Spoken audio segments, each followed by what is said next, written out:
देखिए, चूँकि पूरा चुनाव का अभियान चला उत्तराखंड के अंदर, आदरणीय प्रधानमंत्री जी के नेतृत्व में और उनके निर्देशन में भारतीय जनता पार्टी की 2/3 से ज़्यादा प्रचंड बहुमत की वहाँ पर सरकार बनी। और चूँकि प्रधानमंत्री जी ने पहले ही कहा है कि आने वाला दशक उत्तराखंड का दशक होगा, ऐसे बहुत सारे मुद्दे विकास के थे जो उनके समक्ष मैंने रखे हैं और उन्होंने पूरा आश्वासन भी दिया है उन सभी पर काम करने का। और हम सब लोग, उत्तराखंड के लोग, माननीय प्रधानमंत्री जी का धन्यवाद देते हैं। उन्होंने कहा है कि आने वाला दशक उत्तराखंड का दशक होगा और उसी संबंध में मैंने उनका मार्गदर्शन लिया है कैसे कैसे आगे काम करना है।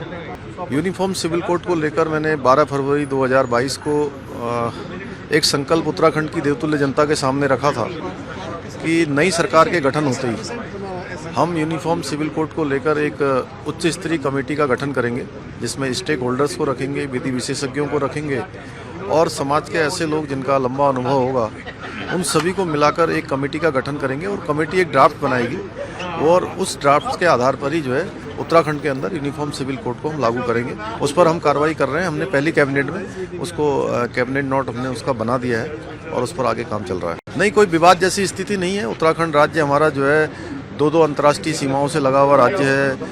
वहाँ की भौगोलिक परिस्थिति अलग प्रकार की है, गंगा का प्रदेश है, अध्यात्म और धार्मिक धर्म का एक केंद्र है, एक बड़ा केंद्र है, संस्कृति का बड़ा केंद्र है। हर घर से वहाँ पर सेना के अंदर एक न कोई घर से बेटा बेटी चाचा चाची कोई न कोई सेना के अंदर काम करता है। इसलिए उत्तराखंड के अंदर एक अलग प्रकार का कानून होना चाहिए जो सभी के लिए एक समान हो। तो इसलिए हमने इस पर विवाद जैसी स्थिति नहीं है। हमने कहा है सबका साथ सबका विकास, हम तुष्टीकरण किसी का नहीं करेंगे, सबके साथ न्याय करेंगे। देखिए, चूँकि पूरा चुनाव का अभियान चला उत्तराखंड के अंदर, आदरणीय प्रधानमंत्री जी के नेतृत्व में और उनके निर्देशन में भारतीय जनता पार्टी की 2/3 से ज़्यादा प्रचंड बहुमत की वहाँ पर सरकार बनी। और चूँकि प्रधानमंत्री जी ने पहले ही कहा है कि आने वाला दशक उत्तराखंड का दशक होगा, ऐसे बहुत सारे मुद्दे विकास के थे जो उनके समक्ष मैंने रखे हैं और उन्होंने पूरा आश्वासन भी दिया है उन सभी पर काम करने का। और हम सब लोग, उत्तराखंड के लोग, माननीय प्रधानमंत्री जी का धन्यवाद देते हैं। उन्होंने कहा है कि आने वाला दशक उत्तराखंड का दशक होगा और उसी संबंध में मैंने उनका मार्गदर्शन लिया है कैसे कैसे आगे काम करना है।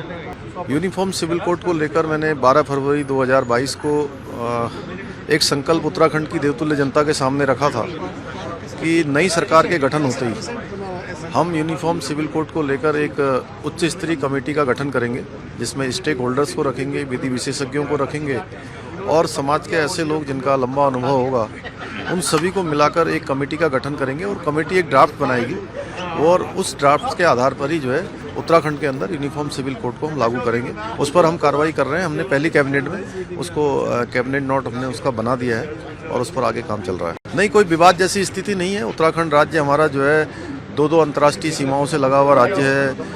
वहाँ की भौगोलिक परिस्थिति अलग प्रकार की है, गंगा का प्रदेश है, अध्यात्म और धार्मिक धर्म का एक केंद्र है, एक बड़ा केंद्र है, संस्कृति का बड़ा केंद्र है।